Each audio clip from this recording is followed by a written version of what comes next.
আসসালামু আলাইকুম, সবাইকে আরও একবার স্বাগত জানাচ্ছি আমার চ্যানেল গ্রাফিক্স ইম্প্যাক্টে।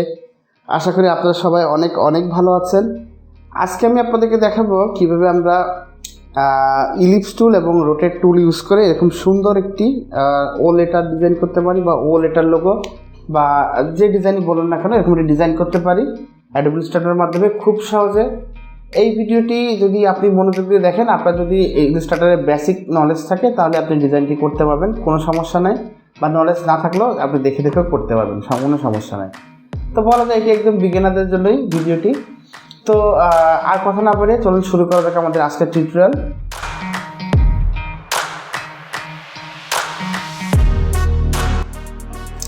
প্রথমে আমি এখান থেকে একটা পেজ নিয়ে নিয়েছি। এরপর আমি এখান থেকে এটার যে স্ট্রোক কালার, আমি এটার যে ফিল কালারটাকে আপাতত অফ করে দেবো, স্ট্রোক কালারটাকে আপাতত অফ করে দেবো এবং ফিল কালার আমি যে কোনো একটা এখান থেকে পিক করে নেবো, যে এনি ওয়ান আমি পিক করতে পারি, কোনো সমস্যা নেই। এরপর আমি এখান থেকে সিলেক্ট করে নেবো ইলিপস টুল। তারপর আমি এখান থেকে এরকম একটি ইলিপস আঁকবো, দেখুন এরকম একটি ইলিপস আঁকবো। এবার আমি control C, control F, control সিতে কপি, কন্ট্রোল এফতে পেস্ট ইন ফ্রন্ট। এরপর আমি এটাকে জাস্ট শিফট বাটন প্রেস করে এইভাবে এদিকে নিয়ে আসবো, এইভাবে এদিকে নিয়ে আসবো। এখন আমি যেটা করবো, আমি এই যে কোনো এক পাশ থেকে এটাকে কেটে ফেলবো। এর জন্য আমি দুইটি উপায় এটাকে কাটতে পারি। একটা এখান থেকে আমি সিলেক্ট করতে পারি শেপ বিল্ডার টুল, অথবা এখান থেকে পাথ ফাইন্ডার। তো আমি আপনাদেরকে দুইটি উপায় দেখাচ্ছি, আপনারা যেটা আপনাদের সহজ মনে হয় ওইটা আপনারা করবেন। আমি এখান থেকে শেপ বিল্ডার টুল সিলেক্ট করে নিলাম এবং এখান থেকে অল বাটন প্রেস করে আমি এইভাবে ড্র্যাগ করলেই এটা কেটে যাবে। অথবা আমি এখান থেকে যদি পাথ ফাইন্ডারে যাই এবং এখান থেকে মাইনাস ফন্ট এটাকে প্রেস করলেও কেটে যাবে। পাথ ফাইন্ডার আপনি যদি এখানে আপনার অন করা না থাকে, আপনি উইন্ডোতে গেলেও কিন্তু পাথ ফাইন্ডার পেয়ে যাবেন।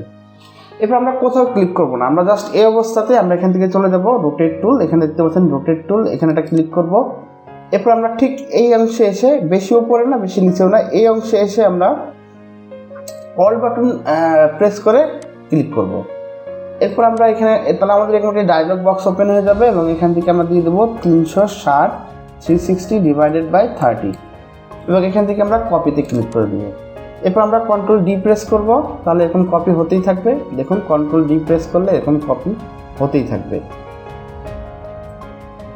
এখন আমরা যখন আমাদের কপিটা একদম একটা লেভেলে চলে আসবে তখন আমরা স্টপ করে দেবো কন্ট্রোল ডি প্রেস করা। এরপর এটাকে একটু নিচের দিকে নিয়ে আসবো। এরপর আমি এখান থেকে সোর্সেস প্যানেলে আমি আগে দুটি কালার এখান থেকে সিলেক্ট করে রেখেছি, দেখুন এখান থেকে সিলেক্ট করে রেখেছি এবং এরপর আমি এখান থেকে এটাকে সিলেক্ট করে নেবো। এভাবে সিলেক্ট করার পরে আমি এখান থেকে চলে যাব গ্রেডিয়েন্ট প্যানেলে এবং এখান থেকে আমি আমার কালারটি সরাসরি চলে এসেছি, বিকজ আগে করা ছিল এই জন্য, বাট আপনাদের বাই ডিফল্ট এরকম ব্ল্যাক অ্যান্ড হোয়াইট আসতে পারে।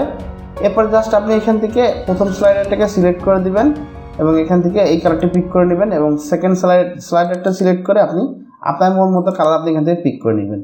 এরপরে আপনি এখান থেকে জাস্ট এখান থেকে রিভার্স অপশানে ক্লিক করলেই কিন্তু এরকম একটি সুন্দর কালার কিন্তু এখানে চলে আসবে। দেখুন কত সুন্দর একটা ডিজাইন, কিন্তু খুব সহজে কিন্তু আমরা করে ফেললাম একদম কয়েক মিনিটের মধ্যে। ডিজাইনটা কিন্তু দেখতে পাচ্ছেন খুব সহজে আমরা করে ফেললাম কয়েক মিনিটের মধ্যেই। তো আপনারাও এরকম ট্রাই করে দেখবেন আপনাদের এরকম ডিজাইন হয় কিনা। আপনি চাইলে কিন্তু এখানে কালারগুলোকে চেঞ্জ করে দিতে পারেন, আপনার মন মতো কালার আপনি এখানে অ্যাড করতে পারেন। আমি যেমন আপনার যে কালার ভালো লাগে আপনি সেই কালার কিন্তু এখান থেকে নিতে পারেন, কোনো সমস্যা কিন্তু নাই। আপনার যেই কালার আপনার পছন্দ হয় আপনি সেই কালার এখান থেকে দিয়ে দিতে পারেন। আপনি যদি চান এখানে এই কালারটি দিবেন, এখানে এরকম কালার আপনি ইউজ করতে পারেন। আবার আপনি যদি চান আপনি আরেকটু ডিফারেন্ট কালার ইউজ করবেন, সেটা কিন্তু আপনি পারেন। আপনার যেই কালার আপনার পছন্দ আপনি সেই কালার কিন্তু এখানে ইউজ করতে পারেন। দেখুন কোনো সমস্যা নেই, আমার পছন্দ হয়েছে ওই কালারটি, আমি ওই কালারটি রাখলাম। আপনারা আপনাদের মন মতো কালার এখানে ইউজ করবেন। এবং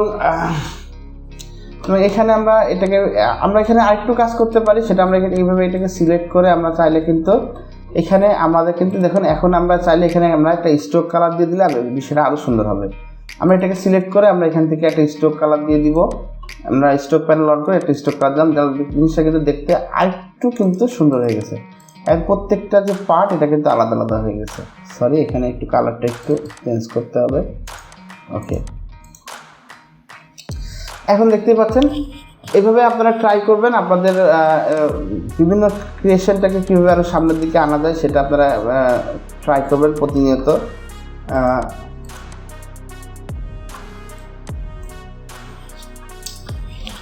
তো দেখতেই পাচ্ছেন আমার কিন্তু ডিজাইনটি করা কিন্তু কমপ্লিট।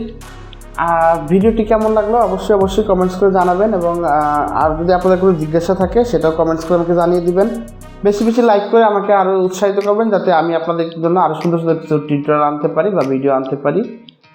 দেখাবে পরে কোনো টিউটোরিয়ালে। সে পর্যন্ত সবাই ভালো থাকবেন। আল্লাহ হাফেজ।